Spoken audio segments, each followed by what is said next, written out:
आइए शाम शर्मा शो के नए साल का नया एपिसोड की शुरुआत एक गुड न्यूज के साथ करते हैं। नहीं, अभी तक वर्ल्ड क्लास पनौती बरखा दत्त ने ममता जी के साथ फोटो नहीं खिंचवाई है, लेकिन फिर भी गुड न्यूज है। आइए डिटेल में बताता हूं। हेलो, शाम शर्मा शो के इस एपिसोड में आपका बहुत बहुत स्वागत है। मैं हूं सेकुलरिज्म का सीईओ शाम शर्मा।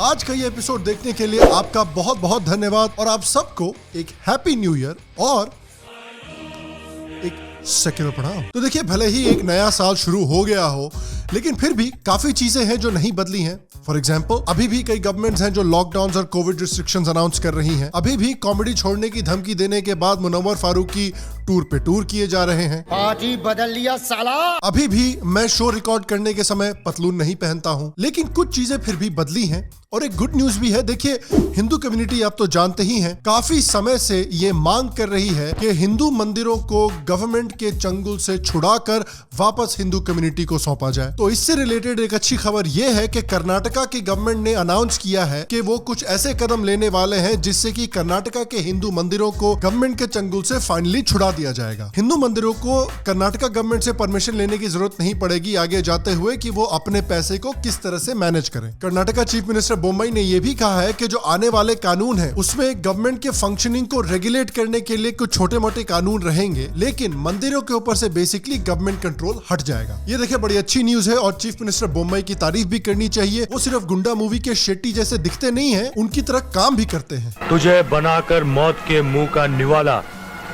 तेरे सीने में गाड़ दूंगा मैं मौत का भाला। ये अच्छी खबर उस खबर के बाद आई है जब हाल में ही उत्तराखंड गवर्नमेंट ने भी अनाउंस किया था कि वो 51 मंदिरों को गवर्नमेंट के कंट्रोल से छुड़ाएंगे, जिसमें कि बद्रीनाथ, केदारनाथ, यमुनोत्री और गंगोत्री मंदिर भी आते हैं। देखिए, इस खबर की हम सबको खुशी मनानी चाहिए, क्योंकि हम सब जानते हैं कि भारत के जो मंदिर हैं उनकी हालत काफी समय से खराब चल रही है। इसके बावजूद कि article 26 of the Indian constitution जो है वो ये कहता है कि हर एक रिलीजियस कम्युनिटी के पास अधिकार है कि वो अपने रिलीजियस और कल्चरल इंस्टीट्यूशंस बनाए और उनको जैसे चाहे वैसे मैनेज करें। लेकिन इस आर्टिकल होने के बावजूद हमारे देश में ऐसे हजारों मंदिर हैं जिनके पैसे को गवर्नमेंट कंट्रोल करती है और गवर्नमेंट इन मंदिरों को मैनेज करने के लिए ऑफिसर भी चुनती है, इन मंदिरों के पुजारी भी चुनती है, आचारक भी चुनती है और इन मंदिरों के सभी एम्प्लॉइज को कितनी सैलरी मिलेगी ये भी चुनती है। ऑनेस्टली मैं काफी सरप्राइज हुआ कि गवर्नमेंट ये नहीं डिसाइड करती कि मंदिर के पुजारी कितने पानी का इस्तेमाल करेंगे अपने पिछवाड़े धोने के लिए। अरे भाई, कोई अकाउंटेबिलिटी होनी चाहिए यार। और आप सब तो जानते ही हैं कि चर्चेस और मस्जिदों के ऊपर ऐसे कोई भी रिस्ट्रिक्शंस नहीं है, कोई भी गवर्नमेंट कंट्रोल नहीं है और उसके ऊपर से मस्जिदों और चर्चेस को तो गवर्नमेंट फंडिंग भी मिलती है इनके एम्प्लॉइज के सैलरी के लिए, इनकी मरम्मत के लिए, इनकी देखभाल के लिए। कसम से यार, कभी कभी मैं सोचता हूँ कि इस शो को एक चर्च घोषित कर देना चाहिए। साला पेट्रियन की एड रेवेन्यू की टेंशन ही खत्म हो जाएगी। पैसा ही पैसा होगा। आप सोचिए, इंडिया इतना सेक्युलर देश है कि इंडिया में मंदिर जो है वो IAS ऑफिसर्स मैनेज करते हैं। अगर किसी भी IAS ऑफिसर ने कभी हिम्मत की एक मस्जिद या चर्च को मैनेज करने की, he shall never go to heaven. Compulsory go to hell. Currently Karnataka में अराउंड 35,000 मंदिर हैं जो गवर्नमेंट कंट्रोल में आते हैं। ऑलमोस्ट उतने ही मंदिर गवर्नमेंट कंट्रोल में है कर्नाटका में जितनी बार राहुल गांधी बैंकॉक जा चुके हैं।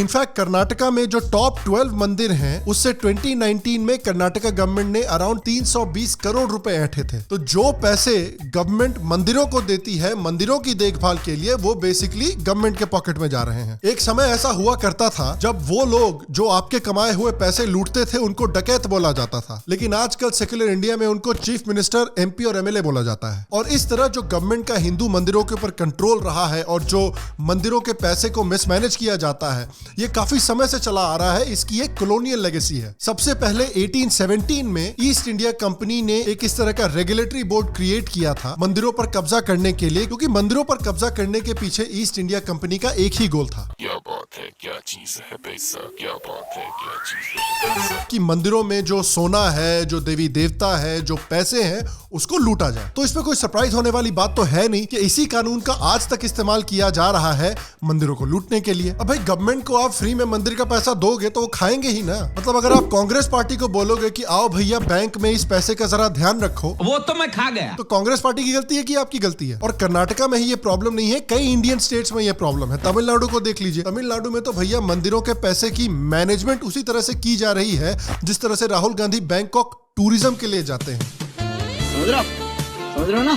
सदगुरु ने फर्स्ट पोस्ट में एक आर्टिकल लिखा था जिसमें उन्होंने बताया था कि अभी करीब 45,000 मंदिर हैं तमिलनाडु में जो डायरेक्ट गवर्नमेंट कंट्रोल में आते हैं। गवर्नमेंट की एक ऑफिशियल स्टेटमेंट में ये कहा गया था कि मंदिरों में करीब 1200 जो मूर्तियां हैं वो गायब हो गई हैं या चोरी हो गई हैं। तमिलनाडु के कई पुलिस ऑफिसर्स ने किताबें लिखी हैं जिसमें उन्होंने बताया है कि तमिलनाडु के मंदिरों में हजारों मूर्तियां जो हैं वो नकली हैं, क्योंकि पिछले 25 सालों में जो ओरिजिनल मूर्तियां हैं उनको चोरी करके ब्लैक मार्केट में बेच दिया गया है। इस मामले में मद्रास हाई कोर्ट ने भी एक स्टेटमेंट दिया था जिसमें उन्होंने कहा था कि जो गवर्नमेंट डिपार्टमेंट मंदिरों को मैनेज करता है तमिलनाडु में, वो गवर्नमेंट डिपार्टमेंट इतने पैसे कमाने के बावजूद इन मंदिरों की और इन मंदिरों में मूर्तियों की देखभाल नहीं कर पा रहा है। सदगुरु ने तो यहां तक कहा है कि अगर तमिलनाडु की ऐसी ही हालत चलती रही तो आगे 10 सालों में हजारों मंदिर खत्म हो जाएंगे तमिलनाडु के। कर्नाटका जहां से यह अच्छी खबर आई है उसको देख लीजिए। 2002 में कर्नाटका गवर्नमेंट ने 72 करोड़ रुपए कमाए थे अराउंड 2 लाख मंदिरों से, लेकिन इसमें से सिर्फ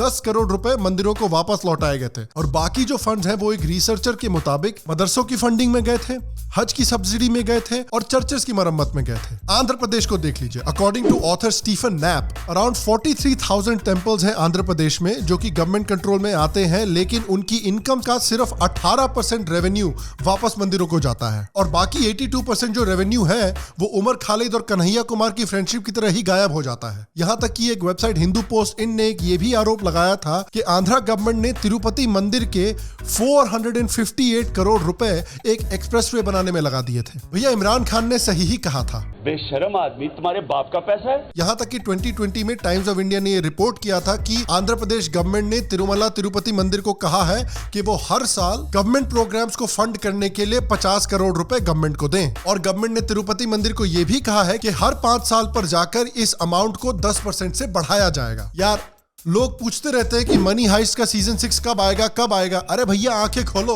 आपकी चारों तरफ इंडिया में मनी हाइस्ट का सीजन 6 ऑलरेडी चल रहा है। 2010 में ओडिशा गवर्नमेंट ने जगन्नाथपुरी मंदिर के अराउंड 500 एकड़ जमीन को बिल्कुल सस्ते 1 लाख रुपए पर एकड़ के दाम पर वेदांता फाउंडेशन को बेच दिया था। 1980s में केरला के चीफ मिनिस्टर के करुणाकरण ने ऑर्डर किया था कि गुरुवायूर टेम्पल गवर्नमेंट के पॉकेट में 10 करोड़ रुपए एक गवर्नमेंट डेफिसिट को भरने के लिए प्रोवाइड करे। स्टीफन नैप ने फिर से केरला के बारे में रिपोर्ट किया है कि इसी तरह से केरला के मंदिरों के जो फंड्स हैं वो गवर्नमेंट की पॉकेट में जाते हैं मंदिरों की देखभाल पे खर्च होने के बजाय। मंदिरों की ये जो बुरी हालत है इसको आप गुरुद्वारा से कंपेयर करिए। आप देखिए किस तरह से गुरुद्वारा जो है वो लंगर के लिए कितने पैसे खर्च करते हैं, कितनी सोशल सर्विस अपने आसपास प्रोवाइड करते हैं। वो इसलिए प्रोवाइड कर पाते हैं क्योंकि जो पैसे गुरुद्वारों के पास जाते हैं वो सिर्फ इन गुरुद्वारों के ही इस्तेमाल के लिए होते हैं, वो पैसे गवर्नमेंट इस्तेमाल नहीं कर सकती। इमेजिन कीजिए कि इसी तरह से मंदिर अगर अपने पैसे खर्च कर पाते तो कितना सोशल वर्क कर पाते। ये एक बहुत अच्छा स्टेप है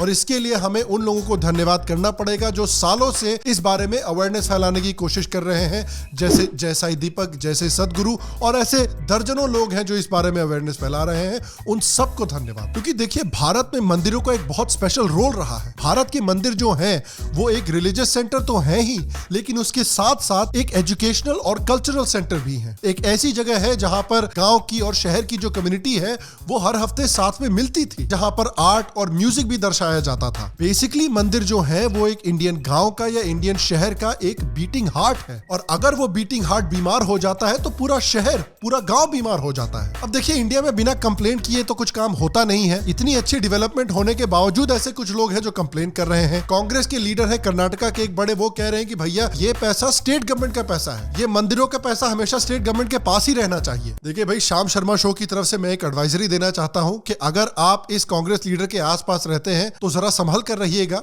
कहीं कल को ये आपकी बीवी को अपनी बीवी बोल के आपके घर में न घुस जाए। चैन से सोना है तो अब जाग जाओ।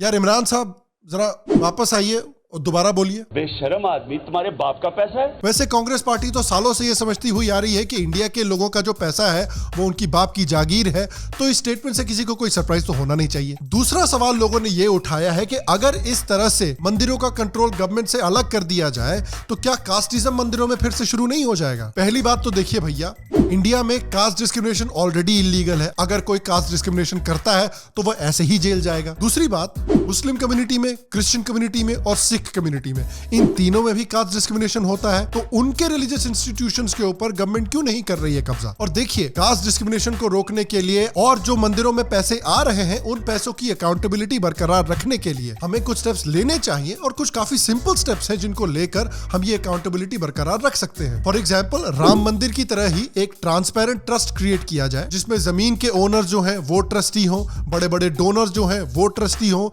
मंदिर के पुजारी जो हैं वो ट्रस्टी हो, और उन मंदिर के आसपास की जो लोकल पॉपुलेशन है उस पॉपुलेशन के मेकअप को भी मद्देनजर रखा जाए ट्रस्ट को क्रिएट करने के समय पर। उसके ऊपर से ट्रस्ट में एक चार्टर हो जिसमें कि किस तरह से पैसों का इस्तेमाल किया जाएगा मंदिर की बेटरमेंट के लिए, वो काफी क्लियरली बताया जाए। तीसरी बात, भारत में कई ऐसे मंदिर हैं जिसमें कि कुछ तरह के लोगों को अलाउ नहीं किया जाता है, जैसे शबरीमला में एक पर्टिकुलर एज की औरतों को अलाउ नहीं किया जाता है, कुछ ऐसे मंदिर हैं जिसमें मर्दों को अलाउ नहीं किया जाता है। तो मंदिर के चार्टर में बिल्कुल क्लियरली ये रूल लिख देने चाहिए कि भाई किस तरह के लोग इस मंदिर में अलाउड हैं। लेकिन किसी भी मंदिर के चार्टर में कास्ट बेस एंट्री डिस्क्रिमिनेशन नहीं होना चाहिए। हर एक मंदिर के चार्टर में कास्ट बेस एंट्री के डिस्क्रिमिनेशन को अपोज करना चाहिए। आप ये भी कर सकते हैं कि एक इंडिपेंडेंट सेंट्रल बॉडी क्रिएट की जाए जो गवर्नमेंट से अलग है, जो कि मंदिरों के बजट को और मंदिरों की स्पेंडिंग को ऑडिट करे। इस बॉडी के पास, इस कमीशन के पास ये अधिकार भी होना चाहिए कि कुछ अगर ट्रस्ट में कोई करप्ट मेंबर है तो उस करप्ट मेंबर को हटाया भी जाए इस ट्रस्ट से। आप एक स्टैट्यूटरी इंडिपेंडेंट ट्राइब्यूनल भी बना सकते हैं, क्योंकि सिविल कोर्ट्स में अक्सर काफी टाइम लग जाता है।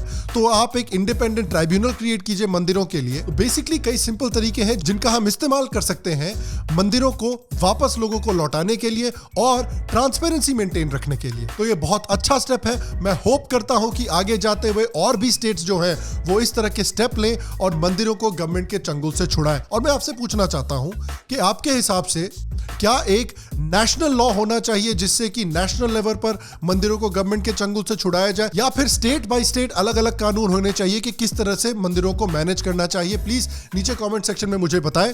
बाकी अगर आपको आज का एपिसोड पसंद आए तो प्लीज आज के एपिसोड को एक लाइक दीजिए, एक थम्स अप दीजिए। इससे मेरी बहुत मदद होती है, शो की बहुत मदद होती है।